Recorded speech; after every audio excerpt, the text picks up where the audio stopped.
चौथी कथा है मूर्ख पंडित कथा।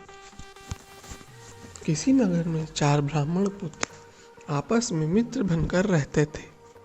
बचपन में उनका विचार हुआ कि दूसरे देश में जाकर विद्या पढ़नी चाहिए।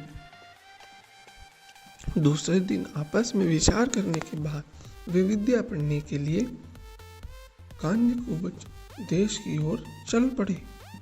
वहां पहुंचकर किसी पाठशाला में विद्या पढ़ने लगे। एकाग्र चित्त से 12 वर्ष तक अध्ययन करने के बाद वे चारों अद्भुत विद्वान हो गए।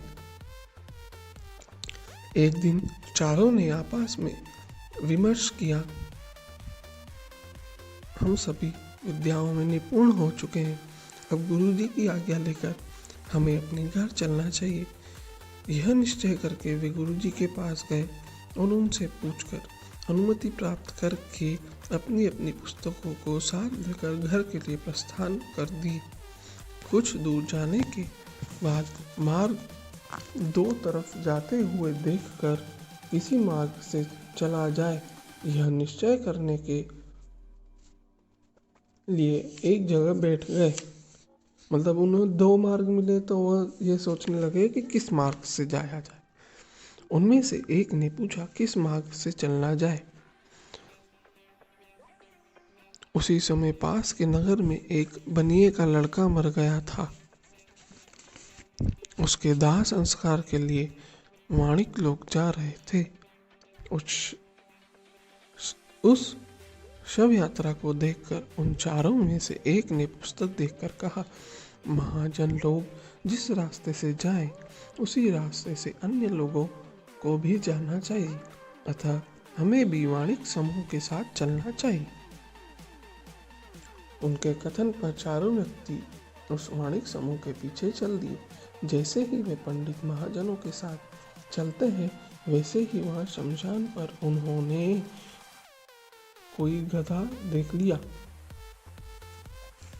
तो दूसरे ने पुस्तक खोलकर देखा और कहा, उत्सव के समय आपत्ति काल में दुर्भिक्ष पड़ने पर, शत्रुओं से घिर जाने पर, राज्यसभा में और शमशान में जो साथ रहता है वही बंधु होता है।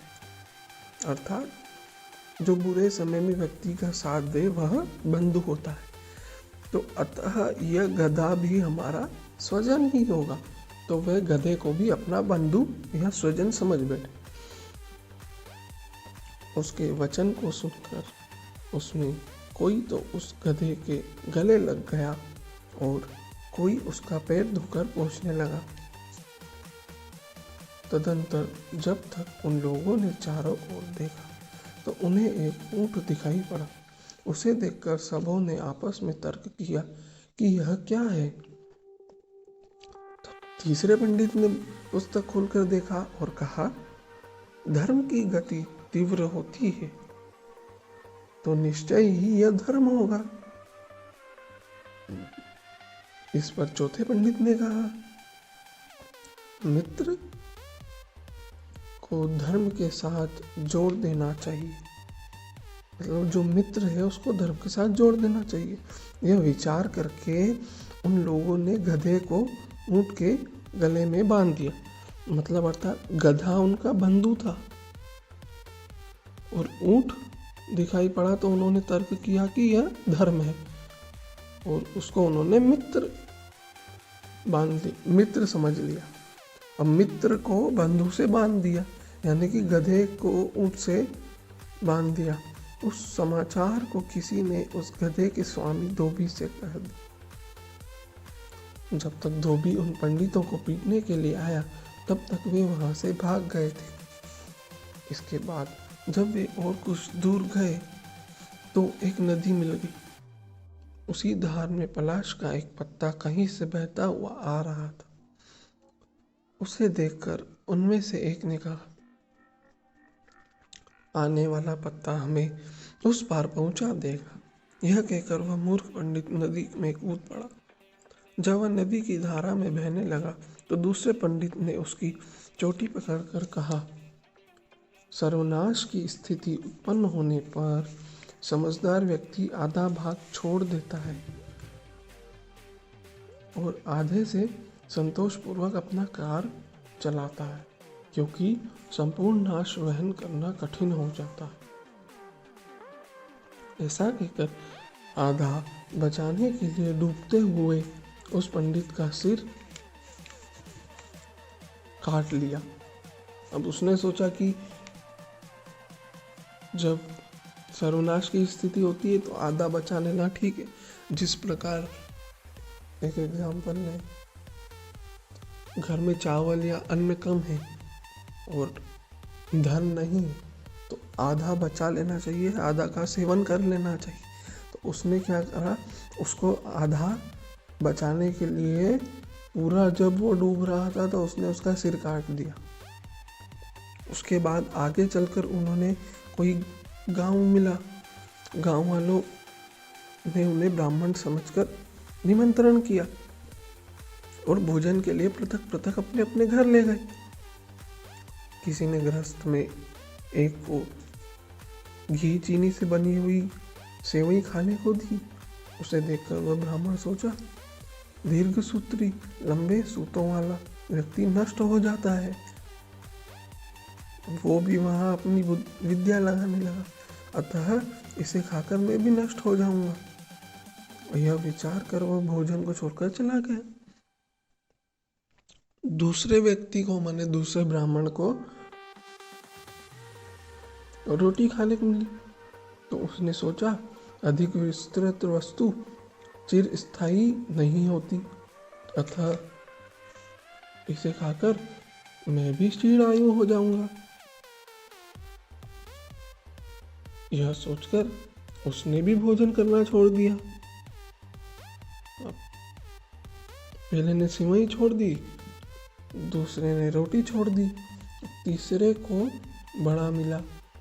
उसने विचार किया कि छिद्र पर आपत्तियां और बढ़ जाती हैं, कहीं इसे खाकर मैं भी किसी आपत्ति में न फंस जाऊं। यह सोचकर वह भी भोजन छोड़कर चला गया। इस प्रकार वे तीनों ही भूखे रह गए, क्योंकि एक तो मर चुका था। तीनों भूखे रह गए, लोगों के उपहास के पात्र बने। अंतोगत्वा वे बिना खाए पिए घर लौट गए। पूर्व कथा को सुनकर स्वर्ण सिद्धि ने कहा, तुम लोक व्यवहार को न जानते हुए मेरे रोकने पर भी नहीं रुके, इसलिए ऐसी दशा को प्राप्त हो गए। अतः मैं कहता हूँ, शास्त्र में कुशल भी उसे सुनकर चक्रधर ने कहा, अरे यह तो बिना कारण के ही है, क्योंकि भाग्य को प्रतिकूलता से बुद्धिमान व्यक्ति भी कष्ट उठाते और अनुकूल भाग्य के कारण मूर्ख भी आनंद बनाता है। क्योंकि कहा भी गया है कि देव के द्वारा रक्षा किया गया पुरुष या पदार्थ मनुष्य द्वारा रक्षा न किया गया भी विद्यमान रहता है, किंतु देव के द्वारा नष्ट की गई मनुष्य के द्वारा भली भांति रक्षित भी वस्तु नष्ट हो जाती है। मतलब अगर जो देव नष्ट कर देंगे तो वह मनुष्य भली भांति उसे कितनी भी रक्षा कर ले वह नष्ट हो जाएगी। वन में छोड़ा गया बिना स्वामी का भी पुरुष जी जाता है, किंतु प्रयास किया गया भी घर में नहीं जीता। अर्थात भाग्य द्वारा सुरक्षित वस्तु बिना किसी रक्षा के भी बची रहती है। मतलब भाग्य ने जिसकी रक्षा की है वह बिना किसी और की रक्षा किए, मतलब उसे कहीं और से रक्षा मिले उसके बिना भी वह बची रहती है। भाग्य के प्रतिकूल होने से सुरक्षित रहकर भी वह नष्ट हो जाती है। सिंह, व्याध आदि हिंसक पशु के बीच वन में अनाथ छोड़ा हुआ व्यक्ति जीवित रह जाता है, तथा प्रयत्न पूर्वक घर में सुरक्षित व्यक्ति भी नहीं रह पाता। और भी यह शतबुद्धि नामक मछली सिर पर रखा है और सहस्त्री नामक मछली बाह में लटका रहा है, किंतु हे भद्र, यह बुद्धिमान वाला मैं तो स्वच्छ जल में खेल रहा हूँ। स्वर्ण सिद्धि ने कहा, यह कैसे हुआ? तब चक्रधर ने आगे की पंचम कहानी शुरू की। तो इस कहानी में भाग्य को माना है और देव को माना है। मतलब देव अगर नष्ट करना चाहे तो मनुष्य कितनी भी रक्षा कर ले वह चीज़ नष्ट हो जाती। अगर देव अगर उसे बचाना चाहे और मनुष्य उसे नष्ट करना चाहे तो भी वह बची रहती है। मतलब भाग्य के अनुसार रहता है। जैसे अगर किसी मनुष्य को शेर और चीतों के बीच अगर जंगल में छोड़ दिया जाए, किंतु फिर भी वह जीवित रह जाता है क्योंकि उसे वो प्रयत्न करता है, व्यक्ति जीवित रह जाता है। तथा प्रयत्न पूर्वक घर में रहने वाला व्यक्ति भी जीवित नहीं रह पाता। मैंने प्रयत्न तो करना पड़ता। इस प्रकार मूर्ख पंडित कथा समाप्त। धन्यवाद।